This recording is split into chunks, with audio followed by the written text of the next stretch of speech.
Picture this. A queen, the last of her royal bloodline, gives birth to something so horrifying that everyone who witnessed it either fled screaming or took vows of silence. But here's the truly terrifying part. After birthing this abomination, her own body began rotting away while she was still alive. Royal chroniclers literally rewrote the history books to remove her name. But the truth survived, hidden in forbidden medical texts and secret reports that were meant to be destroyed. And today, I'm going to tell you everything. Make sure you hit that subscribe button because we are about to go down the darkest rabbit hole you've ever seen. It all started on what should have been a night of celebration at Chateau Saint-Denis. Queen Jean, the last surviving member of the ancient Valois dynasty, was about to give birth to the future heir of the kingdom. But from the very beginning, nothing about this birth was normal. First red flag, the queen was only 4 months into her pregnancy. Second red flag, she had been kept in complete isolation, locked away in sweltering chambers with barred windows and blocked air circulation. The royal physician had conveniently been sent away to tend to a dying duke in a distant province, leaving only an elderly midwife named Madame Helen to assist with the birth. At the 3rd hour of the night watchman was making his rounds when he detected something that made his blood run cold. The unmistakable stench of rotting meat wafting from outside the queen's sealed chambers. Remember, this was supposed to be the moment of royal birth, not death. 40 minutes later, Madame Helen, a woman who had delivered dozens of royal babies throughout her career, came bursting out of those chambers. Witnesses described her as ashen-faced, tears streaming down her cheeks, her entire body shaking with terror. She couldn't speak, she just stood there, trembling, unable to form words about what she had just witnessed. Then came the elderly chaplain, carrying a small bundle wrapped in black cloth. But here's what's absolutely chilling. He wasn't carrying this bundle with the joy and reverence you'd expect for a newborn royal heir. No, his steps were deliberate and fearful, as if he was carrying something that might contaminate his very soul just by touching it. So what exactly happened in that chamber during those dark hours? The truth is more horrifying than you could possibly imagine. Queen Jean had given birth completely alone in total darkness, with only the forbidden midwife present, who was legally not even allowed to touch royal blood due to her common status. The infant that emerged was officially recorded as being born without any signs of life, but that's where the official records try to sanitize what really occurred. According to the physician's notes that somehow survived the church's attempts to destroy them, the child's skin was completely blackened with visible marks of decay already spreading across its tiny body. This wasn't just stillbirth. This was something that had begun rotting from the inside while still in the womb. The medical term used was intrauterine infection with hydrops and gangrenous edema. But what that really means is that this infant had been decomposing before it ever took its first breath. The stench was so overwhelming that it filled the entire birthing chamber immediately upon delivery. The swaddling cloth that touched the infant's skin had to be burned by dawn because no amount of washing could remove the stains or the smell that had seeped into the very fibers. Every single witness to the birth was immediately sent to pray at holy relics, and the servants who had been present were completely replaced. The entire birthing chamber was nailed shut and sealed with vinegar in a desperate attempt to contain whatever evil had been unleashed. But guys, this is where the story goes from horrifying to absolutely unthinkable. Because 3 days after the birth, a surgeon was finally allowed to enter the sealed chamber to examine what remained. What he found defied all medical understanding. There were blood traces and a yellow, mucus-like substance that had seeped deep into the cracks of the floorboards. The bed itself had become so contaminated that it had to be carried out to the courtyard and completely burned because even the strongest cleaning agents couldn't remove the corruption that had soaked into the wood and fabric. And Queen Jean. She had survived the birth, but something fundamental had changed within her. On the 6th day after giving birth to this abomination, she stopped speaking entirely. She would just lie there, staring at the ceiling with her lips moving soundlessly, as if she was carrying on conversations with invisible entities. When she did manage to whisper, servants reported that she spoke of a black serpent and claimed she could feel the child's breath at her bedside, even though the infant had been dead and burned days earlier. Then her body began developing mysterious spots, first on her abdomen, where the pregnancy had been, then spreading to her inner thighs. The court physicians had never seen anything like it. These weren't ordinary blemishes or rashes. These were dark marks that seemed to pulse and spread, as if something was moving beneath her skin. The supernatural events weren't limited to the castle walls either. At the Abbey of Sante, monks began hearing disembodied voices echoing through the halls at night. The statue of the Virgin Mary began weeping tears of blood, and a young deacon mysteriously vanished, leaving behind only a piece of parchment with the words, "Die, child," written over and over again in increasingly frantic handwriting, as if the universe itself was responding to the cursed birth. Duke Armand, who was the sole remaining heir to support the royal succession, suddenly died of fever. But even in death, the corruption spread. His corpse began rotting so rapidly during the journey for burial that they had to send it back halfway because the smell was unbearable and the decomposition was advancing at an unnatural rate. Meanwhile, Queen Jean's condition was deteriorating in ways that challenged everything the medieval medical establishment thought they knew about human biology. Her personal maid reported that the skin along her abdomen was beginning to crack open, and from these fissures oozed a foul-smelling, egg-white-colored fluid that would pool beneath her on the bed. No matter how many times they changed the bedding or tried to clean the area, there was always this wet stain that refused to dry, despite constant purgings with vinegar and other cleansing agents. Her hair began falling out in large clumps, and eventually she stopped moving or speaking entirely. The only sign that she was still alive was that her eyes remained open, staring with an intensity that terrified anyone who dared to look directly at her. The stench in her chambers became so unbearable that even with constant burning of vinegar, incense, and sulfur, no one could tolerate being in the room for more than a few minutes at a time. The environmental corruption was spreading beyond just the queen's body. The fabric curtains in her room began sagging as if they were absorbing moisture from the air itself. Mold crept across the pillows and bedding faster than it could be replaced.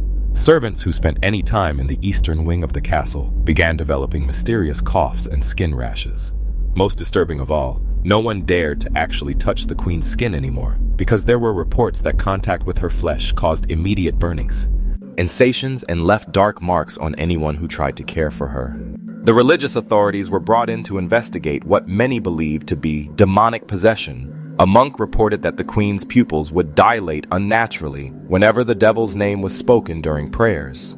The court physician wanted to reopen the wounds that were forming on her body because they appeared to be filled with pus that might need to be drained, but the archbishop forbade anyone from cutting into what he still considered a sacred royal womb, even in its current corrupted state. This is where the story takes an even darker turn, if you can believe that's possible. Midwife Helen, the woman who had assisted with the cursed birth, began having complete psychological breakdowns. She would run through the castle corridors screaming about moisture that was seeping from the very air around the queen's chambers. She claimed that the walls themselves were becoming damp with some kind of supernatural condensation that carried the same rotting smell as the deceased infant. Then, without any warning or explanation, Helen vanished completely. Not just from the castle, she disappeared from all the surrounding villages as well. No trace of her was ever found. She was replaced by a silent woman from the abbey who had been brought against her will, and who took strict vows never to speak about anything she witnessed while caring for the queen. The castle guards were so terrified that they refused to work more than a single night in the eastern wing. They had to change the guard rotation 3 times because men kept abandoning their posts or requesting transfers to any other duty, no matter how dangerous. One guard, Francois Dutton, became so disturbed by what he witnessed that he deliberately burned his own face with hot coals and then drowned himself in the castle well, leaving behind a note that simply read, "I cannot unsee what moves beneath her skin." Despair. 8 to stop whatever supernatural force had taken hold of the queen, monks from the monastery at Toulouse were brought in to perform continuous prayer vigils. They would chant through the nights and trace symbols made from ash on the doors and walls surrounding the queen's chambers. But even their holy interventions seemed to make things worse. Servants reported hearing the sound of liquid splashing coming from inside the sealed room during these prayer sessions, and mysterious handprint outlines began appearing on the walls. Handprints that were too large to belong to the queen, and too small to belong to any adult human. The level of care the queen was receiving had degraded to almost nothing. She could only be wiped down with cloths soaked in vinegar, and her bandages had to be changed constantly to soak up a dark, sticky matter that continuously oozed from her body. Medical records that somehow survived the church's purge describe black ulcers that had formed in the perineal region, each one approximately 3 fingers wide and seemingly bottomless. All the furniture in her room had to be removed and burned because the corruption was spreading to anything that came into contact with her bodily fluids. The windows were boarded up completely, leaving only a single lantern to provide light in what had become essentially a tomb for the living. The international implications of the Queen's condition were becoming impossible to ignore. Envoys from Naples were denied audience with the royal court, but one managed to bribe a guard to let him glimpse the Queen through a crack in her door. His report back to Naples was so disturbing that it was immediately classified and hidden in the Vatican archives. He wrote, "She did not breathe or blink for the entire time I observed her, yet her face moved as if something beneath the skin was pulling at the muscles." Political chaos was erupting throughout the kingdom. Princes from neighboring regions were exchanging letters about regency transfers, and the Duke of Rennes officially declared the throne vacant if the Queen could not appear in public to prove her fitness to rule. The stench from her chambers had become so powerful that it reached the inner courtyard of the castle. Horses refused to enter the eastern wing, and the castle dogs would howl through the night as if they sensed some predatory presence that humans couldn't detect. The mass abandonment of the castle staff reached critical levels. Servants were fleeing not just their jobs, but the entire region, spreading rumors throughout the kingdom about the cursed queen who was rotting away while still alive. In a final, desperate attempt to break whatever supernatural hold had taken control of the queen, the remaining church officials decided to perform a secret ritual. They hung a cloth bearing the face of John the Baptist over the queen's bed and conducted a 3-night prayer ceremony. On the 4th night, the cloth fell from the wall on its own. When the monks rushed to rehang it, they made a discovery that sent several of them into complete mental breakdowns. All of Queen Jean's teeth had been found arranged in a perfect circle on her pillow, not scattered randomly, arranged deliberately, as if placed there by invisible hands. The queen's mouth was completely empty, yet there was no blood, no signs of violence, no indication of how 32 teeth had been removed without causing any apparent trauma. After this final supernatural manifestation, the decision was made to seal the rooms permanently for the safety of everyone in the castle. The queen was no longer called by her name in any official documents. Instead, court records began referring to her as "she who lies" and "the departed who breathes" the entire Eastern wing of Chateau Saint-Denis was closed and declared off-limits to all human traffic. But the medical horror wasn't finished yet. The court physician, against direct orders from the archbishop, managed to conduct one final examination and create a report that was supposed to be immediately destroyed. In this forbidden document, he described finding living tissue that was actively decomposing from within the queen's body. Flesh was literally sloughing off from her right thigh, and most disturbing of all, there were white, root-like growths that seemed to be writhing and moving without any discernible form or purpose. While the physician's official report was burned as ordered, copies had been secretly made and hidden in medical texts classified under accursed births, a category that wasn't supposed to exist in Christian medical literature. Popular rumors throughout the kingdom became increasingly wild and terrifying. Some claimed the cursed infant had been born completely boneless, covered in dark slime that burned anyone who touched it. Others insisted that midwife Helen had died immediately after making contact with the child, though we know she actually disappeared mysteriously. Palace servants were secretly seeking out forbidden items like wormwood, dried toadskin, and black stones, ingredients typically associated with protection against supernatural entities. An herbalist who had been consulted about possible remedies for the queen's condition vanished without a trace, leaving behind only a message carved into his workshop wall. She is no longer human. As Queen Jean's final deterioration accelerated, her skin began peeling away in large patches. A maid who witnessed this process took permanent vows of silence and entered a convent, refusing to ever speak again about what she had seen. Those who caught glimpses of the queen described her face as looking like stained cloth with dark patches that shifted and moved. Most terrifying of all, observers swore they could see something moving beneath her skin, and her mouth would continuously shape words without producing any sound. The political response reached a crisis point when the royal council convened without the archbishop present, an unprecedented breach of protocol. They seriously considered declaring the monarch officially dead without any formal act of death, which would have destroyed centuries of legal precedent about royal succession. The Pope's envoys threatened to exclude the Queen from any possibility of consecrated burial if she was declared dead while still technically alive. Castle guards were reporting that the walls of the sealed chambers seemed to be breathing, expanding, and contracting rhythmically. Even more disturbing, they claimed to hear the sound of someone walking around inside the room, despite the fact that the Queen had not moved from her bed in months. The final inspection of Queen Jeanne was conducted by 4 men who wrapped their faces in cloth soaked with herbs and carried burning incense and lanterns for protection. What they discovered inside that sealed chamber was beyond anything they had prepared themselves to witness. The mattress beneath the Queen had completely dissolved, presumably from the constant seepage of corrupted bodily fluids. Her left thigh was fully exposed, revealing a gaping hole surrounded by dark cracks that seemed to extend deep into her body cavity. Most inexplicably, the swaddling cloth that had been used for the cursed infant, the cloth that had been burned completely to ash months earlier, had somehow returned and was found folded neatly at the foot of the Queen's bed. At this point, the decision was made that Queen Jeanne's body could never be safely moved. A wooden chamber was constructed within the room itself, and her body was transferred into this makeshift coffin without removing any of her clothing or bedding. During this transfer, witnesses reported that worms began sliding out of her ear, even though her body showed no other signs of typical post-mortem decomposition.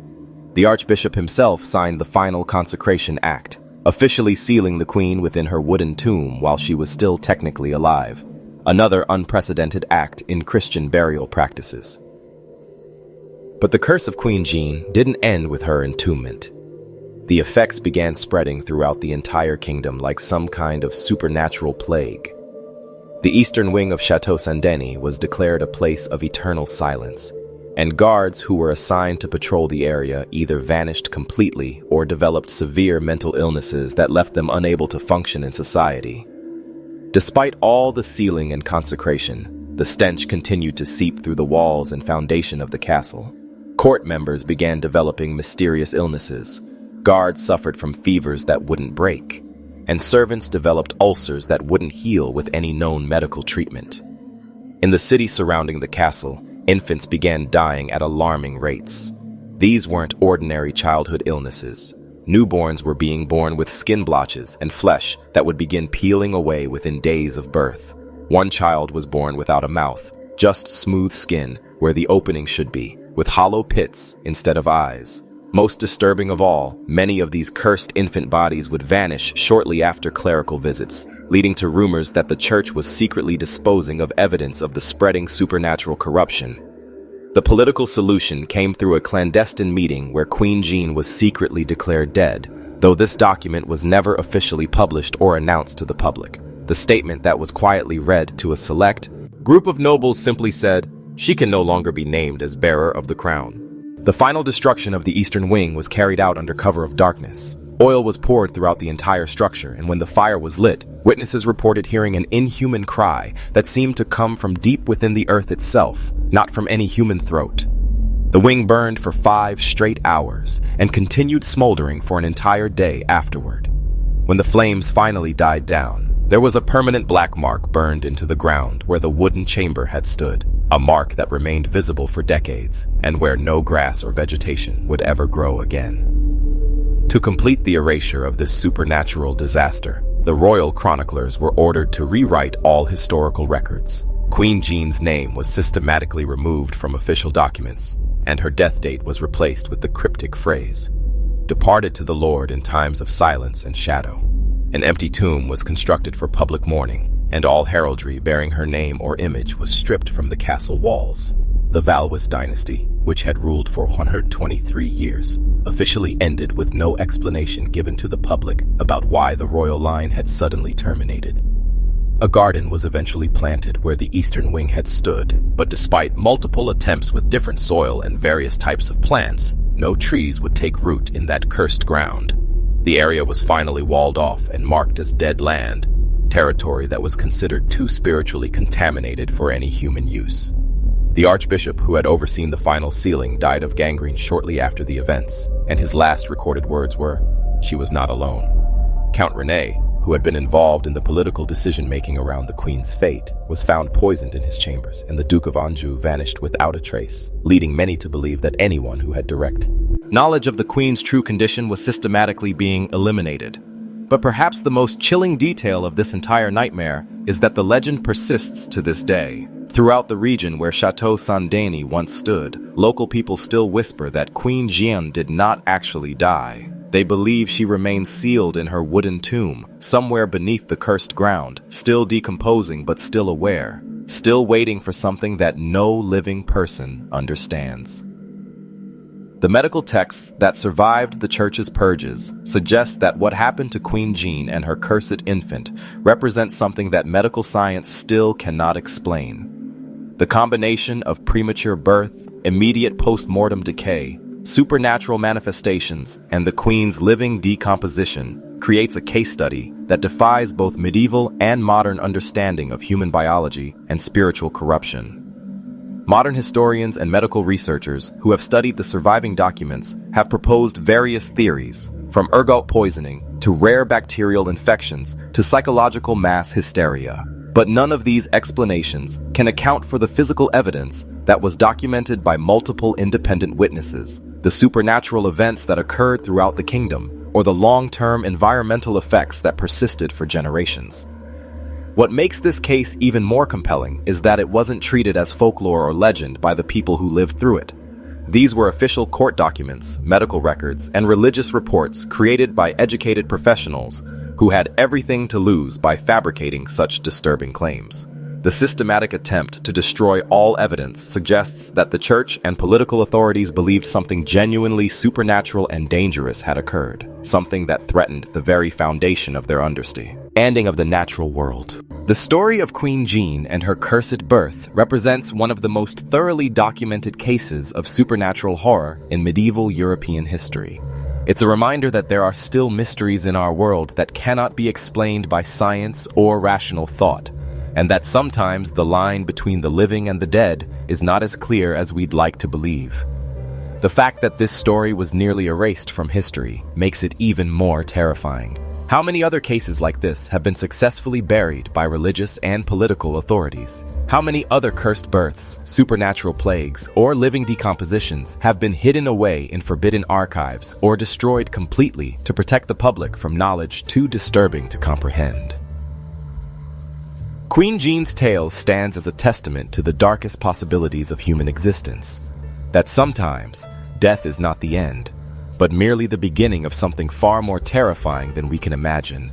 And somewhere, beneath the cursed ground where Chateau Saint-Denis once stood, the legend says she waits still, trapped between life and death, a monument to the supernatural horrors that lurk just beyond the edge of human understanding.